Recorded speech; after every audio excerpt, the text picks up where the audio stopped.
হাসির রাজা, জ্ঞানের রাজা, রসিক রাজা।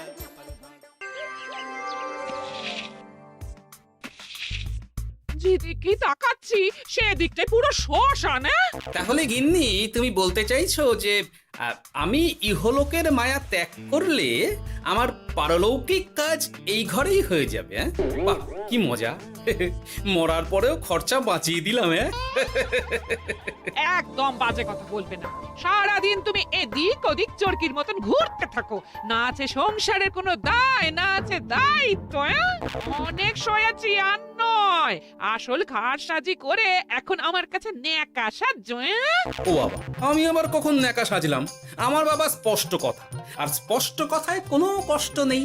কষ্ট তো আমার গো, সংসার সামলাতে হচ্ছে কিন্তু কোনো অর্থের জোগান নেই, শুধু অভাব আর অভাব। একটা কথা মনে রাখবে গিন্নি, অর্থই অনর্থের প্রধান কারণ, তাই ওইসব থেকে দূরে থাকাই উচিত।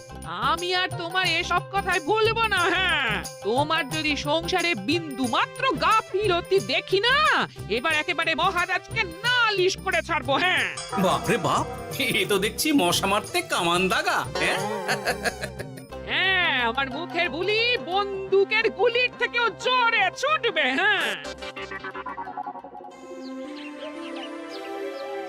মহারাজ, আমার কিছু বক্তব্য ছিল। তা বক্তব্য যখন আছে তখন আবার চেপে রেখেছো কেন? বলে ফেলো ঝটপট। মহারাজ, আমাদের প্রতিবেশী রাজ্যগুলোর অবস্থা ভালো নয়, যেখানে সেখানে নাকি প্রজা অসন্তোষ হচ্ছে। হ্যাঁ, সে কি কথা? এ তুমি কোথা থেকে শুনলে? একদম ঘোড়ার মুখের খবর মহারাজ, আমি খোঁজ খবর নিয়ে দেখেছি। তাহলে তো আমাদের এক্ষুনি সতর্ক হওয়া দরকার। হ্যাঁ মহারাজ, সেই জন্যেই আমি বলছি, আমাদের এখন একটাই কর্তব্য। কি কি কি কর্তব্য? আমাদের রাজ্যের সকল প্রজাদের অভিযোগ শোনা খুব দরকার, কারণ প্রজারাই মহারাজের আসল সম্পদ। এর পেছনে নিশ্চয়ই মন্ত্রীমশাইয়ের কোনো উদ্দেশ্য আছে। মহারাজ, আমি কিছু বলতে চাই। হ্যাঁ হ্যাঁ হ্যাঁ, বলো না। আমার মনে হয় যার যা সমস্যা সেটা সে স্থানীয়ভাবে মিটিয়ে নিক। গ্রামে গ্রামে নায়েব আছে, প্রধান আছে, হ্যাঁ, তা তো আছেই। আর তারা না সামলাতে পারলে মন্ত্রীমশাই আছেন। তাতেও সামলানো না গেলে তখন না হয় মহারাজ দেখবেন। প্রজাদের হাজারো বায়নাক্কা থাকতে পারে, কজনকে মহারাজ সামলাবেন? আর প্রজাদের মন জয় করতে মন্ত্রীমশাই একাই 100। গোপাল এটা কিন্তু ঠিক কথা বলেছে। একদম ঠিক। প্রজাদের মন জয় করার কাজে মন্ত্রীমশাইয়ের জুড়ি মেলা ভার। হ্যাঁ, হ্যাঁ গোপাল, এটা তো তুমি একদম ঠিক কথা বলেছো। আমাদের সামান্য কেটে ছড়ে গেলে আমরা বাড়িতেই আমাদের প্রাথমিক চিকিৎসা করি। সবকিছুর জন্য তো আর রাজবৈদ্যকে নিয়ে টানাটানি করা যায় না। ঠিক তাই, সব সমস্যা পুকুর পাড়ের সমস্যা, রাজসভায় টানার অত দরকার নেই। কত সূক্ষ্ম পরিকল্পনা করেছিলাম, ভেবেছিলাম মহারাজের কাছ থেকে প্রজাদের কিছু পাইয়ে দিয়ে লাভের গুড় খাবো, কিন্তু কিন্তু গোপাল সে গুড়ে বালি ঢেলে দিল। আরে বাবা, গোপাল বালি ঢেলেছে তো কি হয়েছে? তুমি গুড়ে জল ঢেলে দাও। তাতে আমার কি হবে? গুড়ে জল ঢাললে তো মিষ্টি শরবত হয়, তাতে পেপাসাও মেটে, মনও ভরে। সাব্বাস, তুমি আমার মাথায় করে দিলে বুদ্ধির চাষ। যা একটা বুদ্ধি এসেছে না, কি বলবো গিন্নি।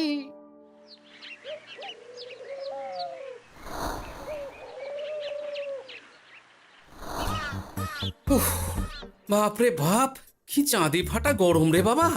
গিন্নি, ও গিন্নি, এক ঘটি জল দাও দেখি। বাপরে বাপ, সূর্য যেন মাটিতে নেমে আসবে। উফ, এই নাও ধরো। আচ্ছা, গুড় বাতাসা কিছু তো একটা জলের সাথে দিতে হয় নাকি? হ্যাঁ, উফ, যেমন যোগান থাকবে তেমনই পাবে। এতেই শৈলে শান্তি, না হলে ভোগান্তি, বুঝে নাও। দিদা তো পুরো জামা ঘষে দিল রে। তোরা আবার দিদার হয়ে দল ভারী করতে এসেছিস? হ্যাঁ, না, আমরা কয়েকদিন ধরে দিদার কাছে নারকল নাড়ু খাবো বলে বায়না করেছি। আর দিদা একই কথা বলে ভাগিয়ে দিচ্ছে। কি করা যায় বলো তো দাদু? বল বল, দাদুকে বল। দাদু হাত গুটিয়ে ট্যাগ গুটিয়ে রাখলে কিভাবে নারকোল নাড়ু হবে? কি করি বলো তো? আমরা তো আর দাদুর থেকে চিন্তাই করতে পারবো না। চুরি ডাকাতিও পারবো না। নালিশ তো করতে পারবি। তোরাও আমার সাথে চল, মহারাজের কাছে তোদের দাদুর নামে নালিশ ঠুকে আসি। হ্যাঁ, আচ্ছা, সংসারের অশান্তি এত দূর টানার কি দরকার? এতে তোমারই এমন চাঁদপানা আলোমুখ কালো হয়ে যাবে গিন্নি। এত মাখন দিতে হবে না। অনেক সয়েছি, এবার প্রতিবাদ। হ্যাঁ, দেখো দাদু, দিদা কিন্তু আগ্নেয়গিরি হয়ে আছে। তুই বাজার থেকে গুড় নিয়ে গেলেই দিদার মুখ মিষ্টি হয়ে যাবে। হ্যাঁ, আর দিদার মুখ থেকে মিষ্টি কথার বৃষ্টি হবে। হ্যাঁ, তাছাড়া তো আর উপায়ও নেই। উফ, আবার খরচ।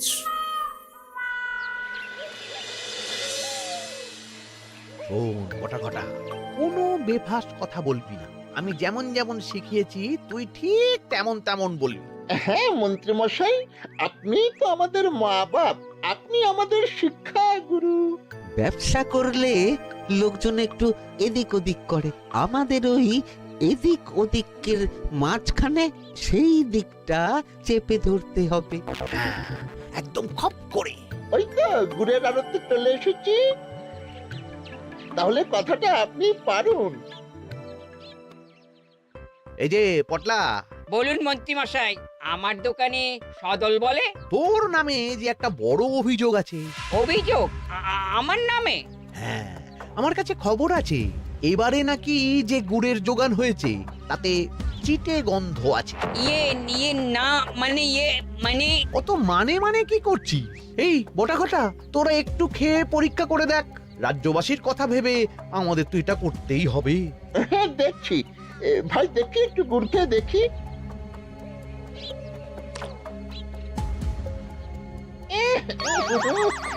ঘটা তুই খেয়ে দেখ। বাবারে বাবা, এ তো চ্যাটচ্যাটে গন্ধ। হ্যাঁ তাই তো বলছি। কি ব্যাপার, গুড়ের ব্যবসাতেও জাল? হ্যাঁ, ওই জাল দেওয়ার জন্যই একটু চ্যাটচ্যাটে, কড়া পাক, কিন্তু গুড় খারাপ তো নয়। আমি এক্ষুনি তোর সব গুড় বাজেয়াপ্ত করছি। এরপর রাজদরবারে বিচার হবে, তখন ভালো খারাপ সব বেরিয়ে যাবে। কেমন? ও মন্ত্রী মশাই, এইরকম করবেন না। আমি তো বলছি এবারে গুড় একটু বেশি জাল দেওয়া হয়ে গেছে। সে যাই হোক, প্রজাদের সন্তুষ্টি আমার একমাত্র লক্ষ্য। একটু এদিক ওদিক হলেই ঘ্যাচাংফু করে দেবো। কি এই সামান্য ব্যাপারের জন্য আবার রাজসভার কি দরকার মন্ত্রী মশাই? এইখানেই ব্যাপারটা কোন রকমে মিটিয়ে নিন না। হ্যাঁ, এই তো বাছাধন, পথে এসো। এই রফাটা এখানেই সেরে নিন, নইলে পটলা রাজসভায় দফা রফা হয়ে যাবে। শোনো, তুমি একটা দুটো করে আপাতত ওই মোট 10 টিন গুড় মন্ত্রী মশাইয়ের কাছে পাঠিয়ে দেবে। এখন আমরা 2 টিন তুলে নিলাম, বাকি 8 টিন আমার বাড়িতে সময় মতন পাঠিয়ে দিবি। কেমন? আচ্ছা আচ্ছা আচ্ছা আচ্ছা, ঠিক আছে ঠিক আছে।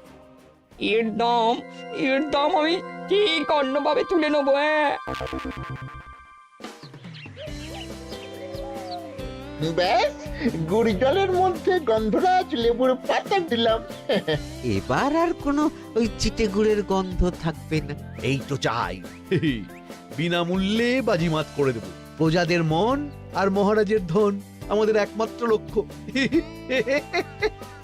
আরে ওই তো একজন পথিক আসছে। আসুন আসুন, বিনামূল্যে পান করুন গুড় জল। গরমে ঠান্ডার শান্তি, দূর হবে শরীরের ক্লান্তি। আসুন আসুন। সত্যি দিন তাহলে মন্ত্রী মশাই, কত দূর থেকে হাঁটছি, দিন ওই একবার গুড় জলই দিন। পান করুন, আর মন্ত্রী মশাইয়ের নাম গান করুন।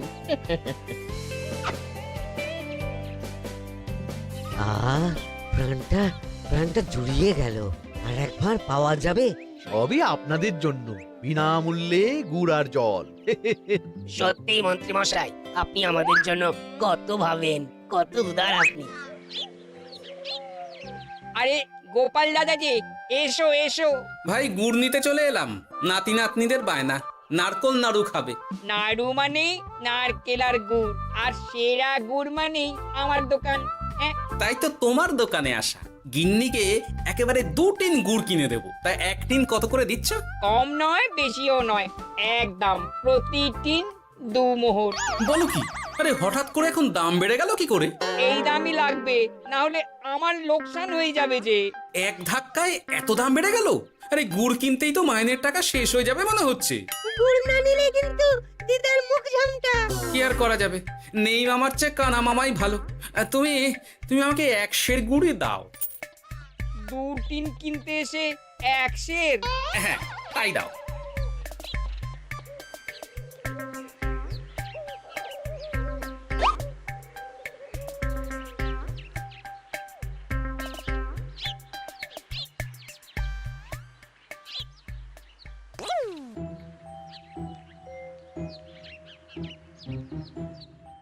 ও দাদু, তুমি ওখানে দাঁড়িয়ে আছো কেন গো? চলো চলো, ঘরে চলো। যত তাড়াতাড়ি বাড়ি যাবে তত তাড়াতাড়ি নাড়ু হবে। বটাকে দেখলাম ওই দোকানে ঢুকলো আর 2টো গুড়ের টিন তুলে নিয়ে চলে গেল, কিন্তু কোনো দাম দিল না। কি বলছো গো? এ তো বিশাল খাতির। এই শোন, তোরা একটু বটার উপর নজর রাখিস তো। হ্যাঁ, সে তো রাখতেই হবে। বড়টা কাকা তো আমার মন্ত্রী মশাইয়ের ডান হাত বলে কথা। তবে একটা কথা দাদু, তুমি 2 টিন গুড়ের বদলে 1 সের নিয়ে যাচ্ছ। তোমার কিন্তু কপালে দুঃখ আছে। সে কি আর করা যাবে বল, কপালের নাম গোপাল।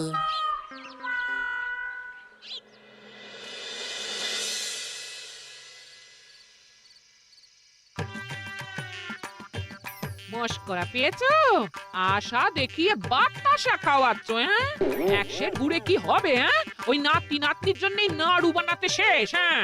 আহা, আজকের মতন একটু চালিয়ে নাও না গিন্নি। আরে আমি অত বড় মুখ করে পাড়ার লোককে বলে রেখেছি নাড়ু খাওয়াবো, গাছ থেকে এই এতগুলো নারকোল পাড়িয়ে রাখলাম, এমনি এমনি বলি মুখ দেখতে। আচ্ছা আচ্ছা, ঠিক আছে ঠিক আছে, কাল বরং রাজবাড়ি থেকে ফেরার সময় মিষ্টি নিয়ে আসবো। কিছু নাড়ু দেবো, কিছু মিষ্টি খাওয়াবো। তাই যেন হয়, নইলে আমার নাক কাটবে আর আমি তোমার। আচ্ছা, থাক থাক থাক।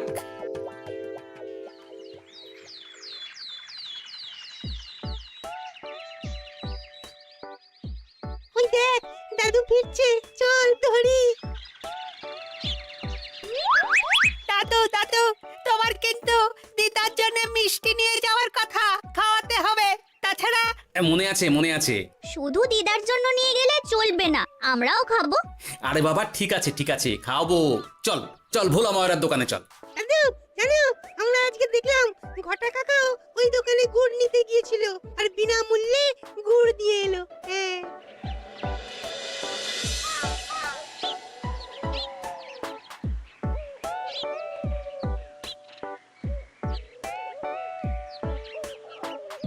এ কি গো ভোলা, এত তাড়াতাড়ি দোকানের ঝাঁপ ফেলে দিচ্ছ? আর কি করব বলো, দুপুরের দিকেও বেচাকেনা হচ্ছে না। মন্ত্রীমশাই বিনা পয়সায় গুড় আর জল খাওয়ালে কে আর পয়সা খরচা করে মিষ্টি কিনতে আসবে বলো? আচ্ছা, সেই জন্যই বটা গতকাল আড়তদারের কাছ থেকে গুড় তুলে নিয়ে যাচ্ছিল। আমার ষষ্ঠ ইন্দ্রিয় যদি ঠিক কথা বলে, তাহলে ওই আড়তদার পটলা সেই খরচ বাকিদের ওপর চাপাচ্ছে। নইলে গুড়ের এত দাম তো বাড়তে পারে না। কি জ্বালাতনে পড়লাম বলো তো। যাকে, এই ব্যাপারটা আমি দেখছি। আগে তুমি গোটা কত রসগোল্লা দাও তো।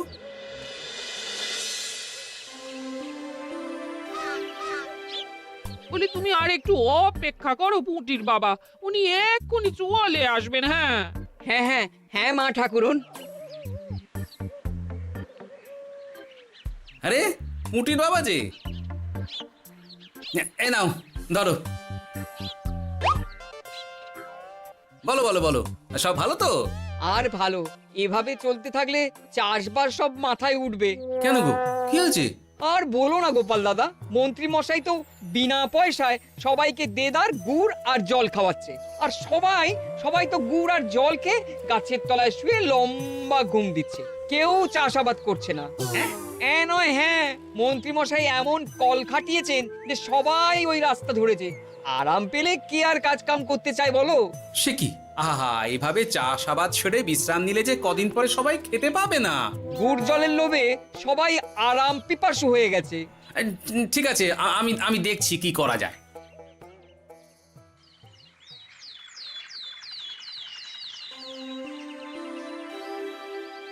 মহারাজ, আমি প্রজাদের মন জয় করার কাজটা ভালো মতোই করে ফেলেছি, তবে প্রজাদের দিকে দেখতে গিয়ে আমার অবস্থা একেবারে খাস্তা গজা হয়ে যাচ্ছে মহারাজ। কেন কেন কেন?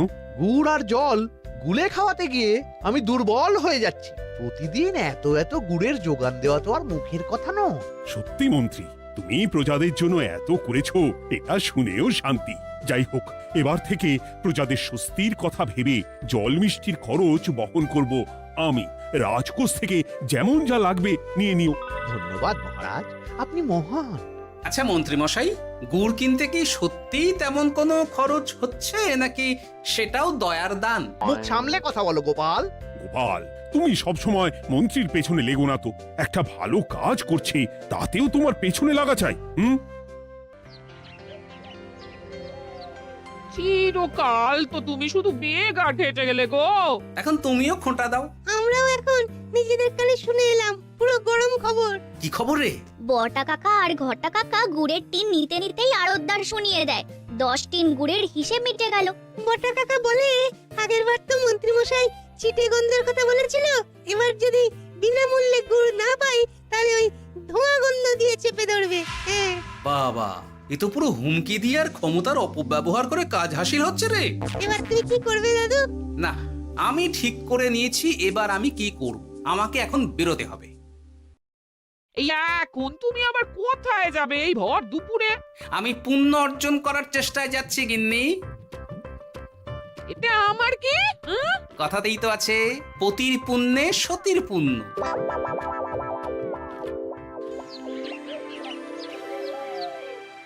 মহারাজ, মন্ত্রীমশাই আমার চোখ খুলে দিয়েছে, তাই আমি ঠিক করেছি পশ্চিমের গ্রামে গুড় জল খাওয়াবো। এই তো, এটা ভেবে আমি খুব খুশি হয়েছি যে গোপাল, তুমি নিজের ভুল নিজেই বুঝতে পেরেছো। কিন্তু তার জন্য এবার মহারাজ আপনার সাহায্য চাই। কিরকম সাহায্য? যেহেতু এই রকম আগে হয়নি, তাই মহারাজ আপনিও আমার সঙ্গে থাকবেন। গুড় কেনা থেকে শরবত দেওয়া সবটাই আপনার সামনেই হবে। তবে তারও একটা শর্ত আছে মহারাজ। আবার কি শর্ত? ছদ্মবেশ ধারণ করতে হবে, ব্যবসায়ীর ছদ্মবেশ। বেশ বেশ, সেবাই পরম ধর্ম, সে যে বেশেই হোক।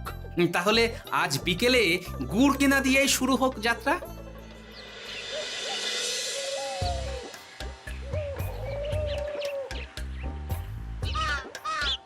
আমাদের 10 টিন গুড় লাগবে। 1 টিন 2 মোহর করে লাগবে বাবু।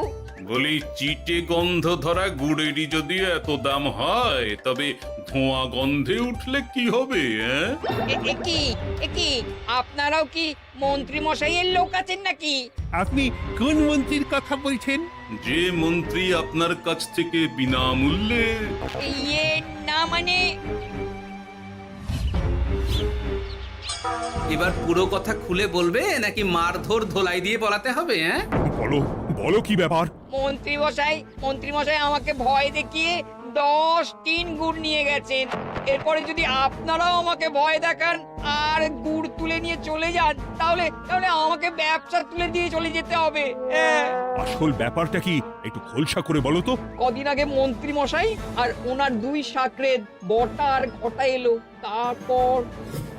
এই যে পটলা, বলুন মন্ত্রী মশাই। আমার কাছে খবর আছে এবারে নাকি যে গুড়ের যোগান হয়েছে তাতে চিটে গন্ধ আছে। কি ব্যাপার, গুড়ের ব্যবসাতেও জাল? হ্যাঁ, আমি এক্ষুনি তোর সব গুড় বাজেয়াপ্ত করছি। ও মন্ত্রী মশাই, এই রকম করবেন না। শোনো, তুমি 1-2 করে আপাতত ওই মোট 10 টিন গুড় মন্ত্রী মশাইয়ের কাছে পাঠিয়ে দেবে। এবার আপনি বলুন, আমি সাধারণ ব্যবসায়ী হয়ে রাজ্যের মন্ত্রীর বিরুদ্ধে কিভাবে লড়বো, কি করব? আচ্ছা, এই ব্যাপার। তোমাকে কোথাও যেতে হবে না, আর মন্ত্রীকে বিনা পয়সায় গুড়ও দিতে হবে না। দেখলেন তো মহারাজ, মন্ত্রী মশাইয়ের ভালো মানুষের মুখোশের আড়ালে কোন মুখ লুকিয়ে আছে। সত্যি গোপাল, তুমি আমার চোখ খুলে দিয়েছো। চলো তো মন্ত্রীর গুড় জল কেন্দ্রে চল। ওই দেখুন মহারাজ, চাষি ভাইরা কেমন আরামে ঘুমোচ্ছে, মন্ত্রী মশাইয়ের থেকে বিনামূল্যে গুড় জল খাচ্ছে আর ঘুমোচ্ছে। তাই তো দেখছি। এরকম চলতে থাকলে তো রাজ্য একেবারে রসাতলে যাবে। চলুন চলুন। সত্যি দারুণ মন্ত্রী মশাই, আর একবার দিন না। আমার এটা যত চাই তত পাই প্রকল্প। নিন না নিন, শুধু বিশ্রাম করুন। আমাকেও দিন, এত দূর থেকে হাঁটছি। ওহ, হ্যাঁ। হ্যাঁ, আমাকেও দিন। নিন না নিন।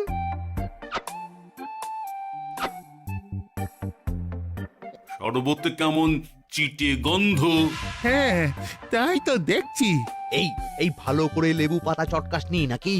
ইয়ে না না, মানে বেশি চটকালে যে তেতো হয়ে যাবে। এই মশাই, আপনারা খেলে খান, নইলে চলে যান। আমরা তো দুজনে যাব না মন্ত্রী, সাথে তোমাকেও নিয়ে যাব। সাধারণ গরিব দোকানদারের সঙ্গে চলো না, ভয় দেখানো। এবার আপনাকে মহারাজ ভয় দেখাবেন, শুলে চড়াবেন, গুড় নিয়ে গুলবাজি। হ্যাঁ, ভয় দেখিয়ে গুড় তুলে এনে লোককে খাইয়ে নাম কিনছো। তারপর আবার আপনার কাছ থেকে মোহর নিয়ে রাজকোষ ফাঁকা করছে। ভুল হয়ে গেছে মহারাজ। আর কোনো ক্ষমা নয়। নিজেকে অনেক শেয়ানা ভেবেছিলেন না, কিন্তু সে গুড়ে বালি হয়ে গেল। যতবার আপনার সাথে থেকে কিছু করি ততবার ফেসে যাই। এবার থেকে মাঠে ঘাটে গিয়ে গিয়ে ক্লান্ত মানুষদের জল শরবত খাওয়াবে মন্ত্রী নিজের খরচে। সঙ্গে ভোলা ময়রার দোকানের দানাদার। আর এটাও খেয়াল রাখতে হবে, কেউ যেন কাজে ফাঁকি না দেয়। আমার সর্বনাশ হয়ে গেল। হাসির রাজা জ্ঞানের রাজা রসিক রাজা